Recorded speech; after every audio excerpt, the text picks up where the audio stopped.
आप लगाइए, उसके बाद उसको तय करके रख दीजिए अलमारी में, ठीक है। उसका सम्मान कीजिए। कहीं फटा जा रहा है, कहीं कुछ हो रहा है, तो ये सब चीज़ें सिर्फ एक व्यक्ति के सोचने से नहीं होगा, सभी को इसके प्रति जागरूक होना पड़ेगा, ठीक है। आप किसी भी राह पे खड़े हों, ठीक है, अगर वो राह है सही नहीं है तो जीवन में आपको बहुत संघर्ष करना पड़ेगा कुछ पाने के लिए, अपने उद्देश्य की पूर्ति के लिए। ठीक उसी तरह से हर उद्देश्य की पूर्ति को सार्थक करने का हमारा एक माध्यम है स्वतंत्रता। उस स्वतंत्रता का हमें सही प्रयोग करना है। ये नहीं कि स्वतंत्रता का मतलब ये नहीं होता है कि हम नंगे घूमें।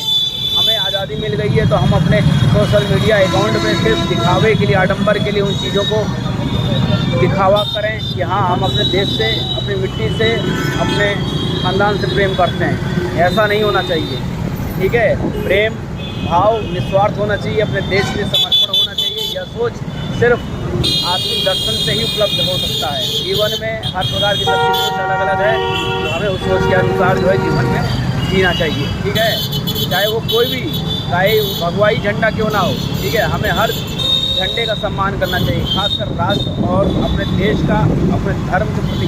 इस प्रकार से हम अपने धर्म के प्रति उत्तरदायित्व हैं या नहीं, ये हमारे ऊपर निर्भर करता है कि हमारी सोच किस प्रकार की है, ठीक है। हमारे शिक्षा प्राप्त कर लेने से मात्र हम देश की वैल्यू को बढ़ा रहे हैं या घटा रहे हैं, या हम उसको कितना महत्व दे रहे हैं, ये हमारे ऊपर निर्भर करता है। तो बाकी समझदार के इशारा ही काफ़ी है। तो जहाँ भी आप कभी कहीं देखें तो उसी का सम्मान करें, ठीक है। ये नहीं कि कहीं तिरंगा कहीं कूड़े पे पड़ा है, कहीं पेड़ में लटक रहा है, कहीं फटा जा रहा है, सिर्फ उसी दिन का महत्व दिखता है। अभी कोई भारत जैसे देश में तिरंगा न लहरा के कोई और देश का झंडा तिरंगा लहरा दे तो उसको फांसी हो जाती है, ठीक है। क्यों हो जाती है? कि वो भाई जिस देश का आप खाते हो उस देश का झंडा नहीं फहरा रहे हो, आप दूसरे देश का झंडा फहरा रहे हो, क्या मतलब है? आप जिस देश में रहते हैं, जिस थाली में खाते हैं, उस थाली में छेद करने का अधिकार आपको नहीं है, या ये किसी अपराध से कम नहीं है, उसकी सज़ा निश्चित होती है। तो ठीक उसी प्रकार ये सिर्फ एक दिन का झंडा पर्व 26 जनवरी 15 अगस्त नहीं होता कि उस दिन मनाइए, उसके बाद भूल जाइए, ऐसा नहीं होना चाहिए, ठीक है। मेरे हृदय में आज भी राम बसे हैं, तो आज भी हृदय में अपने भारत भूमि के लिए जान देने की और जान लेने की हमेशा रही है, ठीक है।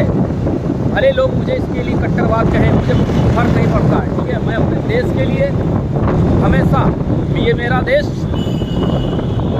मेरा श्री राम है और मैं उसका हनुमान हूँ, ये मेरी भावना है, ये मेरा आत्मिक दर्शन है। जिस भावना से मैं ये कह रहा हूँ, ये मेरे अंदर वो जज्बा है जिसके लिए हर करोड़ों अरबों देशवासी नमन करता है। जय हिंद, जय भारत, वंदे मातरम, जय श्री राम।